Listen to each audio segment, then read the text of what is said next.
Hai សួស្តីអ្នកទាំងអស់គ្នាជួបគ្នាជាមួយនឹងវីដេអូថ្មី topic របស់យើងថ្ងៃហ្នឹងគឺតាក់ទងជាមួយនឹង Minecraft នៅក្នុង server ក្លឹបខ្មែរអូខេតើក៏ Minecraft ពេលវេលាយូរចំពោះ server name ខ្ញុំសូមដាក់ CK ហើយ server address ខ្ញុំដាក់ beta.clubkhmer.com នេះគឺ IP សម្រាប់ Java Edition បើសិនអ្នកគ្នាលេង Bedrock ដាក់ជាមួយនឹង port ទៅគឺអាចចូលលេងបានដូចគ្នាឥឡូវយើងចូលទៅក្នុង server ចំពោះ version គឺអាចលេងបានចាប់ពី 1.20.10 សម្រាប់ Bedrock សម្រាប់ Java គឺអាចលេងបានចាប់ពី 1.17 ឡើងទៅរហូតដល់ version 1.20 ដូចគ្នាឥឡូវយើងចូលទៅក្នុង server សិនទៅនៅពេលយើងចូលលើកដំបូងគឺយើងនឹងនៅនេះគឺ lobby ហើយយើងត្រូវសរសេរ /register អញ្ចឹងខ្ញុំសូម register សិនសម្រាប់ Bedrock គឺអាចសរសេរបានដូចគ្នាគ្រាន់ថា Java យើងសរសេរអក្សរ 2 3 ទៅយើងអាចចុច tab បានអញ្ចឹងមកដល់កន្លែងនេះគឺយើងត្រូវបញ្ចូលជាមួយនឹង password មិនក៏បានដែរសាច់ចិត្តអ្នកគ្នាទេឥឡូវខ្ញុំសូមដាក់ជាមួយនឹង password របស់ខ្ញុំសិនអានេះគឺ password ថ្មីយើងបង្កើតនៅក្នុងពេលឥឡូវហ្នឹងហើយយើងចុចរូបសភៅបន្តមកទៀតយើងត្រូវ confirm password យើងលុបអាពាក្យហ្នឹងឲ្យអស់ទៅហើយយើងបញ្ចូលជាមួយនឹង password ដែលយើងបញ្ចូលមុនហ្នឹង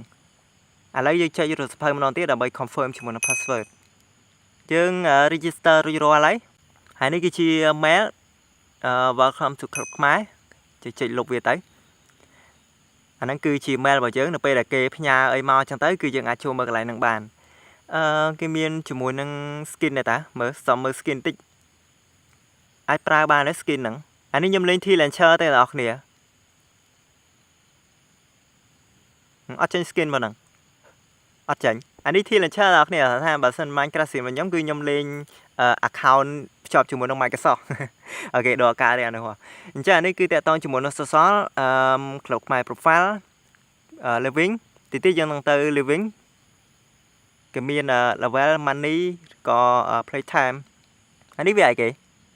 វាចេញថ្មីហ៎ស្ទើរបានដឹងដែរទោះចេញថ្មីក៏ខ្ញុំមិនបានចូលលេងដែរអូខេតោះឥឡូវយើងទៅ living ជាងយក living 1 2 online ទេ2ឥឡូវយើងមកដល់កន្លែងនេះគឺជាកន្លែង spawn game កន្លែងនេះគឺ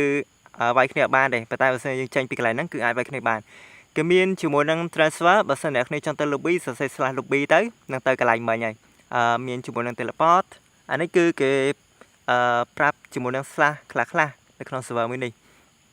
អានេះគឺបងប្អូនគ្នាអាចមើលតាមនេះបានហើយកន្លែងនេះគឺកន្លែង resource តាក់ទងជាមួយនឹង plot card ទីចាំខ្ញុំប្រាប់បងប្អូនគ្នាចាំយើងទៅ city ឥឡូវយើងនៅកន្លែងនេះសិនបងប្អូនគ្នាក៏អាចសរសេរ /kit ដើម្បីយកជាមួយនឹង kit អានេះគឺ citizen នៅពេលយើងចូលមកគឺយើងបានជាមួយនឹង rank citizen ហ្នឹងយើងអាច claim វាបានទុកការពារជាមួយនឹង monster កុំឲ្យវាវាយយើងឆាប់ងាប់ពេកអូខេអញ្ចឹងចំពោះ kit នេះគឺបើសិនជាយើង up rank គឺយើងអាច claim ជាមួយនឹង kit ទាំងអស់ហ្នឹងបានអានេះក៏មាន noble lord king អីផ្សេងៗចឹងទៅតាក់ទងជាមួយនឹង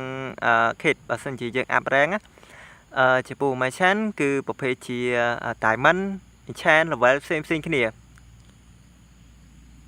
rank កាន់តែខ្ពស់គឺយើងអាច kit របស់បានកាន់តែល្អបងប្អូនឃើញទេអានេះ style level 4ចុងក្រោយគេគឺ emperor អូខេឥឡូវយើងចូលទៅ shop បើសិនជាបងប្អូនគ្នាចង់ up ជាមួយនឹង rank យើងសរសេរ shop ហើយយើងយកជាមួយនឹង tag អានេះគឺ rank យើងចុចលើវាចឹងទៅយើងចូលមកដំបូងគឺយើងនឹងបានជាមួយនឹង rank មួយនេះគឺ citizen អញ្ចឹងយើងបានជាមួយនឹង plot card តែមួយទេហើយអត់មានជាមួយនឹង market slot ឬក៏ backpack ទេប៉ុន្តែបើសិនជាអ្នកគ្នាចង់ up rank គឺអានេះគឺបើសិនជាយើងមានលុយមកលាននៅក្នុងថ្ងៃហ្នឹងយើង up rank ថ្ងៃហ្នឹងក៏បានដែរទោះត្រាតែស្អែកទៅយើងអាច up rank បានគេ request យើងរយៈពេលមួយថ្ងៃចំពោះ PC rank នេះណាPC rank ហើយចំពោះ merchant គឺតម្លៃ4លានគេត្រូវការ request យើងរយៈពេល3ថ្ងៃចាប់តាំងពីថ្ងៃដែលយើងចូលទៅយើងចូលថ្ងៃនេះរយៈពេល3ថ្ងៃក្រោយទើបយើងអាច up ជាមួយនឹង rank មួយនេះបានគឺគេឲ្យយើង up rank តាមដំណាក់កាលគឺមិនមែនចេះតែមកលើវាចោលណាបើសិនជាយើងចង់ up rank merchant គឺយើងត្រូវ up rank ជាមួយនឹង PC សិនអូខេអានេះគឺវាមានជាមួយនឹង plot card backpack អីផ្សេងៗដែលគេបញ្ចូលទៅក្នុង rank មួយហ្នឹងទៅអ្នកគ្នាឃើញហើយចំពោះ king គឺមាន plot card ចំនួន3យើងអាច claim plot បានរហូតដល់3ចុងក្រោយគេគឺ emperor អញ្ចឹង plot card ចំនួន5អស់ហើយមានតែប៉ុណ្្នឹងទេជាមួយនឹង rank ហើយបងប្អូនគ្នាអាចទិញរបស់ផ្សេងៗនៅក្នុង shop ក៏បានដែរគេមានលក់របស់ដូចជា block ឬក៏item farm អានេះគឺប្រភេទជាយានជំនិះទេអានេះគឺ block បងប្អូនគ្នាទិញ block នៅកន្លែងនេះបាន block នេះគឺដូចជាអត់មាន 1.20 ទេមានទេតាអូខេប្រហែលជាមានអញ្ចឹងកន្លែងនេះគឺជា item farm ហើយនេះគឺ item drop ពី monster អូខេចេញទៅវិញអានេះគឺ item សម្រាប់ធ្វើ auto farm សម្រាប់អ្នកដែលគាត់ចង់ធ្វើ auto farm អញ្ចឹងដូចជាអស់ហើយតាក់តងមួយសពឥឡូវយើងទៅ CT បងប្អូនគ្នាសរសេរ /CT នៅកន្លែងនេះគឺកន្លែង spawn game ទេកន្លែងនេះហ៎ឥឡូវយើងមកដល់ CT ហើយនេះគឺជាទីក្រុងពេលអ្នកគ្នាចូលមកដល់ដំបូងគឺនឹងនៅកន្លែងនេះហើយនៅជុំវិញនេះគឺ claim plot អស់ហើយអញ្ចឹងយើងអត់អាច claim នៅក្បែរនេះបានទេដោយសារតែគេយកមុនអស់ហើយអូខេអញ្ចឹងបើសិនជាយើងចង់ទៅរក plot ណាដែរទៅនេះយើងចូលមកកន្លែង list នេះមកហើយយើងយកពាក្យថា find អានេះគឺ compass ហើយយើងលុបជាមួយនឹងអក្សរនឹងអស់ទៅបើសិនជាយើងចង់ទៅរក plot ណាដែរទៅនេះគឺសរសេរជាមួយនឹងលេខ plot ទៅឥឡូវខ្ញុំនាំទាំងអស់គ្នាទៅ plot ក្បែរខ្ញុំពួកខ្ញុំទៅចូលលេងដូចជាបាន20ថ្ងៃទេខ្ញុំលេង account Java account Bedrock ឈប់លេងហើយឥឡូវយើងចុចរូប compass ហ្នឹងទៅហើយនោះគឺជា auto farm របស់ខ្ញុំនៅកន្លែង plot របស់ខ្ញុំមានចំនួន2នៅកន្លែងនោះខ្ញុំ claim តែ2ទេព្រោះខ្ជិល claim ច្រើនខ្លាចវាញ៉ៃអូខេតើឥឡូវយើងទៅរក claim plot ណាមួយក៏ខានធ្វើវីដេអូយូរនៅក្នុង server ខ្មែរចូលធ្វើវីដេអូនេះក៏ឆ្លៀតមកមើលនៅផ្ទះខ្លះទៅអូខេឥឡូវបងប្អូនគ្នាចូលមកកន្លែង menu នេះមកហើយនេះគឺកន្លែង resort ហ្នឹងអញ្ចឹងយើងមានជាមួយនឹង plot card ចំនួន1យើងអាច claim plot បានតែមួយទេបើសិនជាយើងចង់បាន plot claim បន្ថែមទៀតលុះត្រាតែយើង up ជាមួយនឹង rank ឥឡូវយើងសរសេរ slap plot ហើយយើងយករូបសភៅនេះចុចលើវាអញ្ចឹងទៅគឺគេ request one plot card អញ្ចឹងយើងមានហើយយើងគ្រាន់ចុចលើវាចុះទៅអញ្ចឹង plot នេះគឺជា plot របស់យើងហើយ Enderman 2023អូខេឥឡូវយើងបាន plot នេះរួចរាល់ហើយយើង claim វាហើយយើងបានតែមួយទេ plot បើសិនជាទាំងអស់គ្នាចង់add friend ឬក៏ ban ពីណាគេទាំងអស់គ្នាចូលមកកន្លែង plot ហ្នឹងមកហើយនេះគឺជា member បងប្អូនគ្នាចង់ add friend ដែលគេនិយាយសួរស្រាប់ទៅគឺនៅជាមួយគ្នាអញ្ចឹងយើងចុច add member ហើយយើងលុបអាហ្នឹងឲ្យអស់ទៅឧទាហរណ៍បើសិនជាចង់ add ឈ្មោះពីណាគេសរសេរឈ្មោះអ្នកនងទៅខ្ញុំចង់ add ឈ្មោះរបស់ខ្ញុំអានេះ account Java តែបើសិនជា account Bedrock យើងដាក់សញ្ញាចុចពីមុខសញ្ញាតតអូខេអញ្ចឹងខ្ញុំ add ឈ្មោះ Java ខ្ញុំចូលអញ្ចឹងឈ្មោះខ្ញុំគឺអាចធ្វើអីនៅក្នុង plot នេះបានហើយគឺអាចនៅជាមួយគ្នាបានបើសិនចង់ add ទៀតគឺចុច add member ទៅអានេះគឺ ban list បើសិនជាពីណាគេមកកោទៅអស់គ្នាឬក៏អត់ចង់ឲ្យគាត់មកញ៉ៃកន្លែងយើងអាច ban ឈ្មោះរបស់គាត់បានអញ្ចឹងយើងអាចលុបអាហ្នឹងឲ្យអស់ហើយយើងបញ្ចូលជាមួយនឹងឈ្មោះឧទាហរណ៍បើសិនចង់ ban ឈ្មោះខ្ញុំគឺដាក់អញ្ចឹងទៅគឺ ban ឈ្មោះខ្ញុំ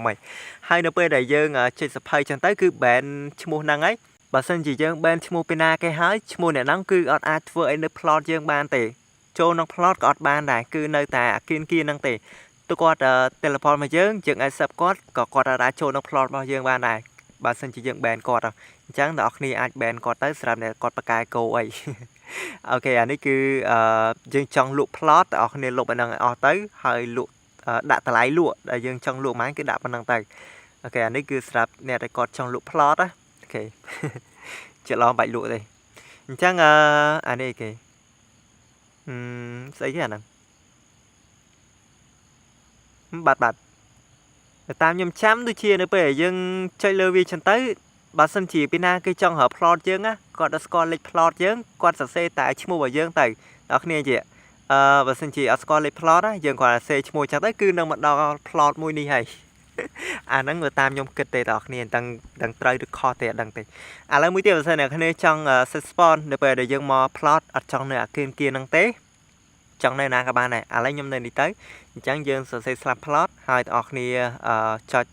ចាំអាណាគេចេះអា3នេះអានេះគឺ honor spawn point អញ្ចឹងបើសិនជាយើងចង់ spawn នៅកន្លែងហ្នឹងយើងចុចវាអញ្ចឹងទៅអានេះគឺ member អញ្ចឹងបើសិនជាយើងចង់ឲ្យ member ណាគាត់មកដល់ plot របស់យើងឲ្យគាត់នៅទីនេះអញ្ចឹងយើងសរសេរ slap plot ហើយចុច member spawn point អញ្ចឹងទៅគឺគាត់នឹងមកដល់កន្លែងហ្នឹងបើសិនគាត់មក plot របស់យើងហើយនេះគឺអីគេអានេះដាក់អាហ្នឹងមួយទៀតទៅអូខេត្រូវទេអូខេដាក់ហ្នឹងហើយឥឡូវយើងទៅម៉ាញពេលអ្នកគ្នាសរសេរ slash ម៉ាញហើយគឺត្រូវនៅស្គៀមរយៈពេល5វិនាទីតែណាក៏ដោយគឺត្រូវតែនៅឲ្យស្គៀមនៅពេលយើង slash ទៅណាមួយទៅ lobby ទៅ CT ហ្នឹងនេះគឺជាកន្លែងម៉ាញធម្មតានេះគេវាយគ្នាអត់បានទេ ប្រភេទជារ៉ែអ្នកទាំងអស់គ្នាអាចបានហើយយកទៅលក់ដើម្បីយកលុយទិញរបស់ឬក៏ធ្វើអូតូហ្វាមទៅបើសិនអ្នកគ្នាចង់លក់គឺអាចសេ slash ហើយគេមានជាមួយនឹង list អានេះគឺប្រភេទជាតម្លៃ item មួយអានេះគឺប្រភេទជា farm ហើយនេះគឺប្រភេទជារ៉ែឃើញណា Ford គឺលក់បាន$20 អញ្ចឹងបើសិនចង់លក់ item ដែលយើងចង់លក់បងប្អូនគ្នាកាន់ Ford ចឹងទៅហើយយើងសរសេរ slash sol hand អត់ទេអត់ដាក់អល់ទេអញ្ចឹងដល់ពេលយើងចុចចឹងទៅគឺនឹងលក់តែរបស់ដែលយើងកាន់ទេឃើញដែរបើសិនយើងចង់លក់ខ្ជុងឬក៏លក់ emerald ឥឡូវខ្ញុំលក់ emerald មួយទៀតចឹងសរសេរ slash sol ហើយយើងដាក់ hand អញ្ចឹងលក់តែរបស់ដែលយើងកាន់ហ្នឹងទេប៉ុន្តែបើសិនយើងចង់លក់ទាំងអស់គឺយើងអាចសរសេរ slash sol hand ដាក់អល់ច្រឡំ hand ទៀតអញ្ចឹងវាលក់តែរបស់ដែលមាននៅក្នុង list ទេបងប្អូនរបស់មានតែនៅក្នុង list ណាអញ្ចឹងយើងដូចជាអស់ហើយមានតែប៉ុណ្្នឹងទេតកតងជាមួយនឹងរបៀបលេងខ្លះៗនៅក្នុង server មួយនេះគេមាន PVP ម៉ាយមួយទៀតប៉ុន្តែត្រូវការ merchant rank ទើបអាចទៅម៉ាយនៅកន្លែងនោះបានហើយ PVP ម៉ាយគឺដឹងស្រាប់ហើយអាចវាយគ្នាបាន alright ឥឡូវនៅពេលយើងចូលលេងលើក្រោយគឺយើងសរសេរ slash login ហើយយើងដាក់ជាមួយនឹង password ដែលយើងបាន register បញ្ចាត់ភ្លេចជាមួយនឹង password ណាអូខេអញ្ចឹងខ្ញុំសូមដាក់ password របស់ខ្ញុំឥឡូវគឺយើងចូលមកដល់ហើយអានេះគឺជា account original បាទ account ស៊ីរបស់ខ្ញុំមានអារម្មណ៍ថា skin ខ្លួនឯងដូចធាត់ដល់កវិញអូខេតែឥឡូវយើងទៅលើវិញឲ្យគាត់នៅហ្នឹងទៅនេះគឺជា plot របស់ខ្ញុំទៅតែលេងបាន20ថ្ងៃចា20ថ្ងៃជាងហើយអានេះគឺ account Java ទេ account Bedrock ខ្ញុំខានលេងយូរហើយនេះគឺជាផ្នែកខាងក្នុងដែលធ្វើអត់តាន់ហើយទេនេះគឺ netherite មាន5គ្រាប់ដែរប្រភេទជារ៉ែឥឡូវខ្ញុំនាំទាំងអស់គ្នាទៅ PVP ម៉ាញពូរ៉ែខ្ញុំនប់បលដែរអញ្ចឹងយើងអាចទៅបានហើយខ្ញុំធ្លាប់ទៅម៉ាញម្ដងកន្លែងនេះកាលនោះដូចជាអត់សូវមាន player ទេហើយ PVP ម៉ាញ reset មកម៉ាញជាមួយគេដែរទៅអត់មានពេលណាគេវាយគ្នាសោះប៉ុន្តែប្រយ័ត្នទាំងអស់គ្នាបើសិនជាមានគ្នាច្រើនគេអាចនឹងវាយយើងខ្ញុំមកមើលអូតូ farm របស់ខ្ញុំសិនអានេះមួយឆេះហ្នឹងបងប្អូនគ្នាត្រូវការរយៈពេលតែ12នាទីទេគឺពេញហើយអាពីរឆេះជាប់គ្នាហ្នឹងអញ្ចឹងពីរឆេះហ្នឹងគឺអាចលក់បានដូចជា 50k ជាង12នាទីអូខេរយៈពេល1ម៉ោងបានដូចជាច្រើនដែរខ្ញុំអ្នកនរគ្នាមើលអូតូ farm របស់ខ្ញុំធ្វើវាបានច្រើនទេមូលហេតុដោយសារតែខ្ញុំខ្ជិលធ្វើមែនទេណាមួយធ្វើខាត់ប្លុកណែខ្ញុំទុកឲ្យមកប្លុកនេះស្រាប់ចូលអូខេនេះគឺជាផ្ទះ JC ខ្ញុំក៏ធ្វើអូតូ farm នៅផ្ទះនេះដែរមានរហូតដល់5ជួរឥឡូវខ្ញុំចូល farm របស់ខ្ញុំលក់សិនទៅអាពីរឆេះជាប់គ្នាហ្នឹងអាចលក់បានដូចជា 50k អាពីរឆេះជាប់គ្នាហ្នឹងអូតូ farm របស់ខ្ញុំនេះគឺ1ម៉ោងអាចរកបានដូចជា6ទៅ 700k អូតូ farm របស់ខ្ញុំគឺរកបានតិចមែនតើហើយណាមួយដោយសារតែកន្លែងនេះខ្ញុំទៅមកនៅវារៀងឆ្ងាយដែរអញ្ចឹងអត់សូវមាន player ណាគាត់នៅនេះទេមួយទៀតគឺបើសិនជាអត់មាន player ក្បែរហ្នឹងទៅវាដាច់ map ចឹងទៅ farm វាអត់ work ទេអូតូ farm ហ្នឹងវាកាំងលុះត្រាតែមាន player ណាគាត់នៅក្បែរ map ហ្នឹងទៅអូតូ farm របស់ខ្ញុំវា work ដែរតែពេលអញ្ចឹងមានតែចូលមក AFK ខ្លួនឯងទៅ1ម៉ោង2ម៉ោងអីរកបាន1M ជាងដែរហើយណាមួយដោយសារខ្ញុំខ្ជិលធ្វើទៀតខ្ជិលណាស់លោកអើយអូយខ្ញុំតែឃើញខ្ញុំលេង Minecraft ខ្ជិលទាំង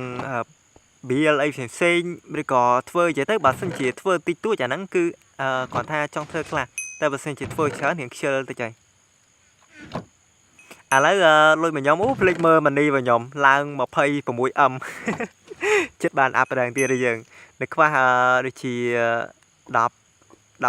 ទៀតបងប្អូនចំពោះ kit គឺខ្ញុំ claim មកហើយអត់មានសេះសល់ទេគឺយកឡើងខ្ទេចអស់ហើយហ្នឹងហើយបងប្អូនអញ្ចឹងវីដេអូយើងបញ្ចប់ទៅនេះសម្រាប់ Minecraft នៅក្នុង server ក្លឹកម៉ាសង្ឃឹមអ្នកគ្នាចូលចិត្តជាមួយនឹងវីដេអូនេះក៏ play like វីដេអូនេះម្នាក់មួយផងជួបគ្នានៅវីដេអូបន្ទាប់ក្រោយពី